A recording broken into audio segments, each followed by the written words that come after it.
अस्सलाम वालेकुम व्यूअर्स, मैं हूं समीना पाशा।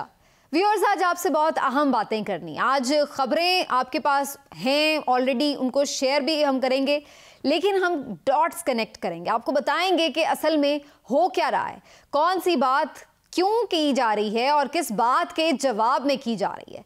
बहुत ही हंगामा खेज दिन रहा इतवार का, और उसकी बुनियादी वजह यह थी कि इमरान खान साहब को बज़ाहिर ऐसा लग रहा था कि शायद गिरफ्तार करने की एक और कोशिश की गई है, और उसके लिए हमने देखा कि बाकायदा पुलिस भी पहुंची, इस्लामाबाद पुलिस भी आई, लाहौर पुलिस भी आई, और ये सब कुछ भी हुआ।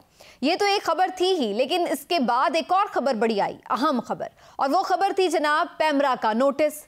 पैमरा ने इमरान खान साहब पर लगा दी है मुकम्मल तौर पर पाबंदी। कप्तान को खामोश कराने का एक भरपूर प्लान, भरपूर जोरावर प्लान जो है वो अब इम्प्लीमेंट करने का आगाज हो चुका है, जिसके लिए सबसे पहला कदम ये उठाया गया है कि पैमरा से ये नोटिस जारी करवा दिया गया है कि इमरान खान साहब की कोई तकरीर लाइव या फिर रिकॉर्डेड या उनकी गुफ्तगू किसी भी सूरत में नहीं चलाई जाएगी टीवी चैनल्स पर, ना ही प्रोग्राम्स में, ना ही लाइव।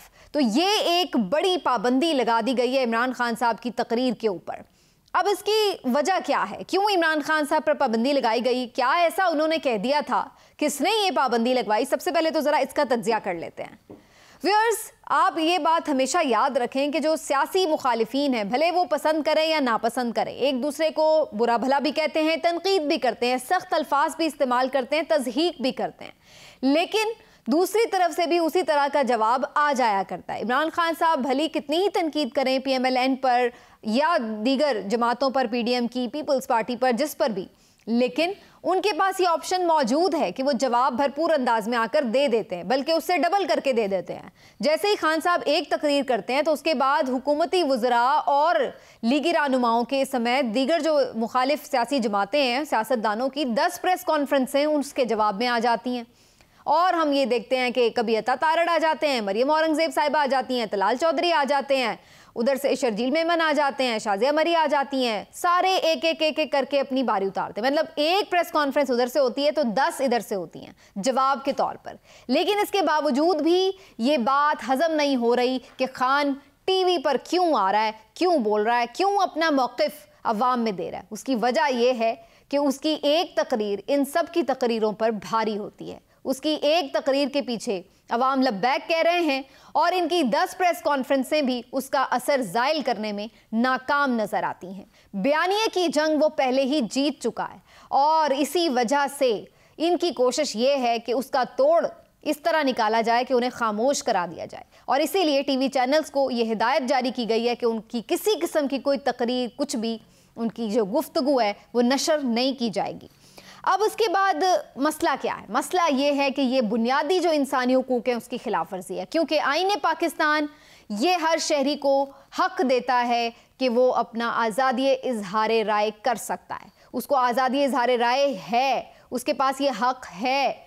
लेकिन यहाँ पर पाकिस्तान की सबसे बड़ी जमात के सबसे बड़े लीडर, मकबूल तरीन अवामी लीडर पर यह हक बंद किया जा रहा है, छीना जा रहा है उससे, और ये एक इंसानी जो हुकूक है उसकी खुली खिलाफ वर्जी है, आईने पाकिस्तान की खुली खिलाफ वर्जी है। और इल्ज़ाम क्या लगाया है पैमरा ने कि जनाब उनकी जो गुफ्तगू है वो इश्तियाल फैला सकती है अवाम में, क्योंकि वो इदारों के ऊपर बेबुनियाद इल्ज़ामात लगा रहे हैं। इस वजह से उनकी जो गुफ्तगू है वो अवाम में इश्तियाल फैला कर अमन व अमान की जो सूरत हाल है उसको ख़राब करने का बाइस बन सकती है। भाई, पहली बात तो ये कि पैमरा ने खुद से ये कैसे डिसाइड कर लिया कि जो उनकी गुफ्तगू है वो बेबुनियाद इल्ज़ामात पर मबनी है? उन्हें किसने ये बता दिया? आके खुद ही अदालत लगा ली क्या पैमरा ने? और फिर दूसरी बात ये है कि उनकी गुफ्तगू तो यही गुफ्तगू पिछले कई महीनों से जारी है, तो फिर किस बात से उनको अचानक लगा कि जनाब ये गुफ्तगू जो है अचानक इश्तियाल फैला देगी? तो ये एक बड़ा भोंडा सा उनका रीज़न था जो उन्होंने सामने रखा है, लेकिन उसकी बुनियाद पर उन्होंने इमरान खान साहब की तकरीर पर पाबंदी आयद कर दी है। अब इसमें पाकिस्तान तहरीक-ए-इंसाफ ने ये ऑप्शन लेना भी था और उसका ऐलान भी उन्होंने कर दिया है। फवाद चौधरी साहब ने कह दिया है कि वो अदालत जाएंगे और अदालत के ऊपर जाकर वो ज़ाहिर है इस पर रिलीफ लेने की कोशिश करेंगे। इससे पहले भी ये हो चुका है, इमरान खान साहब की लाइव तकरीर पर पाबंदी पहले भी लगाई गई थी और फिर अदालत ने वो पाबंदी ख़त्म भी कर दी थी। तो अब भी कभी इम्कान है कि अदालत इस सिलसिले में पाकिस्तान तहरीक-ए-इंसाफ को रिलीफ दे सकती है। लेकिन सवाल ये पैदा होता है कि क्या वाकई ये पाबंदी सिर्फ सियासी जमातों ने या हुकूमत ने लगाई है? मेरे ख्याल से तो ऐसा बिल्कुल नहीं है, क्योंकि सियासी जमातें अपना स्कोर सेटल कर लेती हैं। जैसे मैंने कहा कि वो आके जवाब में उससे ज़्यादा गालियाँ दे लेते हैं। असल में सूरत हाल ये है कि इमरान खान साहब ने आज जो एक ज़मान पार्क में तकरीब थी, जो कि एजाज़ में उन्होंने ज़ोराना रखा था जेल भरो तहरीक में जिन्होंने गिरफ्तारियाँ दी थी, तो उस तकरीर में इमरान खान साहब ने काफ़ी जारहाना वो तकरीर थी, उसमें बात करते हुए उन्होंने 2-3 ऐसी बातें की डर्टी हैरी से मुतल्लिक। उन्होंने अपने जो ख़तरात थे उनके जान के, उसके हवाले से जो बातें की, उसकी बुनियाद पर ऐसा दिखाई दे रहा है कि किसी को बहुत नागवार गुजरा है कि ये क्यों कहा गया है। और इस वजह से उनके जो सारा वो जो एक बार बार साजिश का जिक्र कर रहे हैं कि मुझे मारने की कोशिश की जा रही है, मारने की कोशिश की जा रही है, मारने के लिए प्लान किए जा रहे हैं, तो वो ये चाह रहे हैं कि इमरान खान साहब ये साजिश अवाम पर आश्कार ना होने कर सकें। इस वजह से भी उनका मुंह बंद करवाने की कोशिश की जा रही है। लेकिन सवाल ये पैदा होता है कि यूट्यूब के इस दौर में, इस सोशल मीडिया के दौर में, क्या ये पाबंदी कोई हैसियत रख पाएगी? इमरान खान साहब को आप टीवी चैनल्स पर बंद कर भी देंगे तो क्या लोग उन्हें देखना या सुनना छोड़ देंगे? हर जगह पर उनकी तकरीर मौजूद होती है और लोग वहाँ पर सोशल मीडिया पर जाकर उसको देख लेते हैं, हर जगह पर उनका पैगाम पहुँच जाता है। तो ये बिल्कुल एक हवा में उड़ जाने वाली चीज़ है। और एक साथ मैं ज़रूर एक बात ऐड कर दूं कि जब मियां नवाज शरीफ साहब पर पाबंदी लगी थी इसी किस्म की कि जनाब वो अदारों के ख़िलाफ़ बात कर रहे हैं, तो उनकी तकरीर पर पाबंदी लग गई थी, तो हमारे ही कुछ सीनियर सहाफ़ी हजरात बड़े जो अपने आप में तुर्रम खां भी थे और जिनका ख्याल था कि वो आज़ादी इज़हार राय के बड़े चैम्पियन भी हैं, फ़ौरन अदालत में ख़ुद पिटीशन लेके पहुँच गए कि जी ये इंसानी हुकूक की खिलाफ वर्जी है, यह तो हमारे काम में मुदाखलत है, रुकावट है, मीडिया तो इस बात के ख़िलाफ़ बोलेगा, जो लोग कह रहे हैं सुन रहे हैं हम तो उनकी आवाज़ पहुंचाएंगे। तो जनाब अदालत इस सिलसिले में रिलीफ दे। आपको याद होगा गरीदा फारूकी, आसमा शराजी, मंसूर अली खान, नजम सेठी, न जाने कितने ही नाम थे जो ये खुद पिटीशन लेकर पहुँच गए थे इस्लामाबाद हाई कोर्ट। उनमें से शायद बाद में एक दोनों ने उसको सरेंडर भी कर दिया था, विड्रॉ कर लिया था अपना नाम, लेकिन ये हुआ। PMLN से पहले ये लोग पहुँच गए। तो अब देखते हैं कि इमरान खान साहब के इस पाबंदी के ऊपर कितने सहाफ़ी जाते हैं जो ये नाम नहाद सहाफ़ी बने होते हैं, जो अपने आप को ये साबित करते हैं कि हम एंटी इमरान नहीं हैं, हम तो जनाब आज़ादी इज़हार राय, इंसानी हुकूक की बात करते हैं, हम तो खान साहब के दौर में फ़ाशिज़म पर, आज़ादी इज़हार राय पर जो पाबंदी होती थी हम तो उसके ख़िलाफ़ जाते थे। ठीक है जी, मान लिया, इतने ही आप बहुत ज़्यादा जेन्युइन किस्म के सहाफ़ी हैं, तो फिर आए ना। अब यही मामला जब खान साहब के साथ हो रहा है तो अब जाएँ अदालत में, लग जाएगा पता कि आप किसके साथ खड़े थे, उसूल के साथ या फिर शख्सियत के साथ। असल में आप शख्सियत के खिलाफ ही खड़े होंगे अगर आप जाकर यहाँ पर अपनी पिटीशन दायर नहीं करेंगे। तो ये है जनाब सूरत हाल। बार PTI इसको जाके चैलेंज करेगी और देखते हैं कि वो जाकर क्या करते हैं। बहरहाल जिन्होंने पाबंदी लगवाई है वो आपको मालूम है कि इतनी जल्दी से चीज़ों को नहीं भी सेटल कर सकते होने देते, और देखते हैं कि वो कितना इस दफ़ा ज़ोर दिखाते हैं। अब ज़रा बात इस पर आ जाए कि जो इमरान साहब ने आज तकरीर की वो जारहाना थी ही क्यों, ये बड़ा अहम सवाल है। देखिए ना, अभी उन्होंने जो इससे पहले तकरीर की थी, आखिरी जो उन्होंने स्पीच की थी जब उन्होंने 40 शहरों में जलसों का इनेकाद किया था लाइव स्क्रीन्स के ऊपर, तो वो तकरीर सब मानते हैं कि बड़ी उन्होंने मुफाहमाना तकरीर की थी और एक अच्छा जेस्चर दिया था, ऑफ़र भी दी थी कि जनाब आएँ, बात करते हैं, बैठने को तैयार हैं। तो बुनियादी तौर पर ये जो आज संडे को सारा ड्रामा लगा है ये उसका जवाब है। ये जो लोग बड़ी तनकीद करते थे ना खान साहब पे, तो खान साहब तो बड़े जी अक्खड़ हैं जी, वो बड़े अनापरस्त हैं जी, वो तो बैठ के बात नहीं करते, वो तो किसी की बात नहीं सुनते। देख लिया आप लोगों ने, जब वो हाथ बढ़ाने की बात करते हैं तो उसके बाद ये जवाब आता है। तो असल में जो लोग उनके मुखालिफ हैं वो खुद नहीं चाहते हैं कि वो बात करें, और इसी वजह से ये सारा ड्रामा लगाया जाता है और फिर ये सारा माहौल क्रिएट किया जाता है। इमरान खान साहब ने एक पैगाम दिया, मोहब्बत का पैगाम दिया, मफाहमत का पैगाम दिया कि ठीक है, मुल्क की खातिर मैं अपने ऊपर हमला करने वालों को माफ़ करता हूँ, मेरी हुकूमत गिराने वालों को माफ़ करता हूँ, मेरे साथ जिसने जो भी ज़्यादती की है मैं माफ़ करता हूँ, मैं सब कुछ भुला के आगे चलने के लिए तैयार हूँ, लेकिन आके मुल्क के ऊपर बात करते हैं, मुल्क के ऊपर बात, मसलन इलेक्शन पे बात करें, मईशत पे बात करें, जो आपने इस्लाहात करनी है इदारों की, उसके ऊपर बात करते हैं।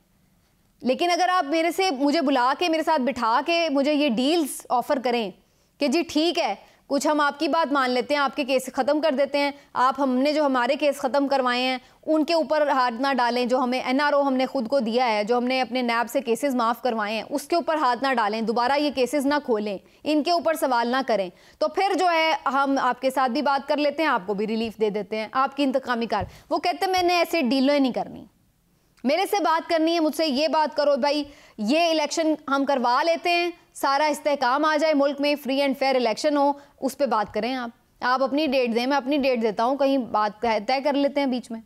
लेकिन अगर आपने बुला के ये डीलें करनी है कि जी आप अपनी ऑफ़र रखें, आपको क्या क्या फ़ायदे हम दें और आप हमें क्या क्या दें, तो ये हम नहीं करेंगे। इमरान खान साहब ने जो बात की थी, मैं NRO नहीं दूंगा, आपको याद होगा भी, ये पिछली तकरीर में भी उन्होंने ये बात की, तो ये इन्होंने क्या ऐसे हवा में बात की थी? बेसिकली इमरान खान साहब को ये पैगाम पहुंचाया गया था कि अगर आप वाकई बात करने में सीरियस हैं तो फिर कुछ चीज़ें हैं जिसके ऊपर बात हो सकती है। तो इमरान खान साहब ने उसका जवाब दिया कि मैं हर चीज़ पे बात कर सकता हूं, लेकिन मैं NRO नहीं दूंगा। जो कौम का पैसा है, जो केसेस हैं जेन्युइनली वो अदालत में चलेंगे, उसके ऊपर मैं कोई समझौता नहीं कर सकता, बाकी जिस चीज़ पे बात करनी है करें। इसलिए उन्होंने ये बात की थी कि मैं चोरों से बात नहीं करूँगा। बेसिकली उनका बुनियादी मकसद ये था। अब इमरान खान साहब की इस मफाहमत की कोशिश के जवाब में हुआ क्या? हुआ ये कि संडे के रोज़ जनाब पुलिस वहाँ पहुँच जाती है, वहाँ पर जनाब जाके वो कहते हैं हम तो वारंट की तामील के लिए आए हैं, और IG इस्लामाबाद साहब टीवी चैनल पर आके कह रहे हैं नहीं जी वो तो गिरफ्तार करने आए हैं और गिरफ्तार करके ही इस्लामाबाद पुलिस वापस आएगी। अब ये तजाद है। बहुत सारे तजियाकार ये बात कह रहे थे कि जनाब इमरान खान साहब को गिरफ्तार करने ही वो आए थे।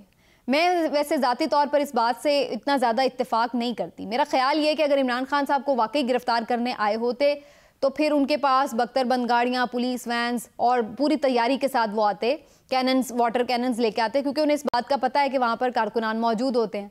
तो फिर वो पूरी तैयारी के साथ आते कि उन्होंने कारकुनान के साथ निमटना कैसे है। वो तो थोड़ी सी पुलिस आई थी, इतनी ज़्यादा पुलिस भी नहीं थी, और आए भी वो खाली हाथ थी, तो वो वारंट लेके आए हैं। तो इस तरह तो उन्हें मालूम था कि इतनी आसानी से थोड़ी गिरफ्तारी हो जाएगी। तो मेरा नहीं ख्याल है कि वो इस नीयत से आए थे कि उन्हें गिरफ्तार करके ही लेके जाएंगे, पहली बात। दूसरी बात ये कि ये जो वारंट थे ये इस नौयत के नहीं थे कि जिसमें नाकाबिल ज़मानत थे कि जिसकी वजह से वो उन्हें लेके आना ही था। तीसरी बात यह है कि इस्लामाबाद हाई कोर्ट ने ऑलरेडी खान साहब की 9 मार्च तक हिफाजती ज़मानत मंजूर किए हुए है। तो उस सूरत में जब एक अदालत उनको हिफाजती ज़मानत दे चुकी है, उनकी गिरफ्तारी कैसे हो सकती थी? तो इसलिए भी ये कानूनी तौर पर भी पॉसिबल नहीं था।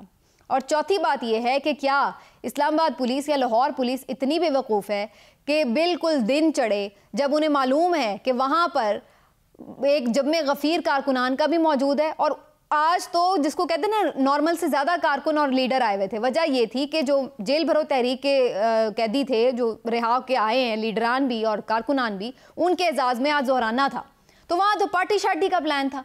पार्टी शार्टी में तकरीब में नॉर्मल से ज़्यादा लोग वहाँ पर मौजूद थे। तो क्या ये इतने ही बेवकूफ़ थे कि बजाय इसके कि कई आधी रात को सुबह के वक्त जाते कि जब कोई होता ना, बल्कि उस वक्त जा रहे हैं जब सारे दुनिया वहाँ पर पहले ही जमा हुई हुई है। तो अगर गिरफ्तार करने ही गए थे तो फिर ये कोई इतनी बेवकूफ़ाना हरकत है कि जिसका कोई हिसाब नहीं, कि जब आपको मालूम है कि वहाँ पर पूरी दुनिया इकट्ठी है और आप वहाँ जाके उन्हें गिरफ्तार करने जा रहे हैं। तो मेरा इन तमाम 4 बातों की वजह से ख्याल ये है कि ये गिरफ्तार करने गए नहीं थे। हाँ, ये ज़रूर है कि इन्होंने जाके वहाँ माहौल बनाया, और शायद इनके माइंड में कहीं बैक ऑफ द माइंड ये था कि अगर कोई दाव लगा तो गिरफ्तार भी कर लेंगे। लेकिन ये है कि जो बुनियादी उनका मकसद था शायद वो गिरफ्तार करना नहीं था। कुछ लोग ये भी बात कर रहे हैं कि जी वहाँ पे वो तसादुम चाहते थे ताकि इलेक्शन डिले हों, ये वो। पीछे क्या प्लान है मैं नहीं जानती, लेकिन मेरा अंदाज़ा ये कि अगर ऐसा वो चाहते थे तो फिर उन्होंने किया क्यों नहीं? माहौल तो गर्म था, वहाँ पर लोग मौजूद थे, तो अगर खुदा न खास्ता कोई तसादुम होता, रोक टोक होती, एक आधा फायर चलता, कुछ होता, भगदड़ मचती, तो ऑटोमेटिकली एक सिचुएशन ख़राब हो जाती लॉ एंड ऑर्डर की। तो ये करना तो बड़ा आसान था उनके लिए, पुलिस लिए, तो फिर क्यों नहीं उन्होंने किया, क्यों नहीं वो रुके? मेरा नहीं ख्याल है कि वो इस नीयत से गए थे और इस वजह से उन्होंने ये जो है सारा वो किया हो।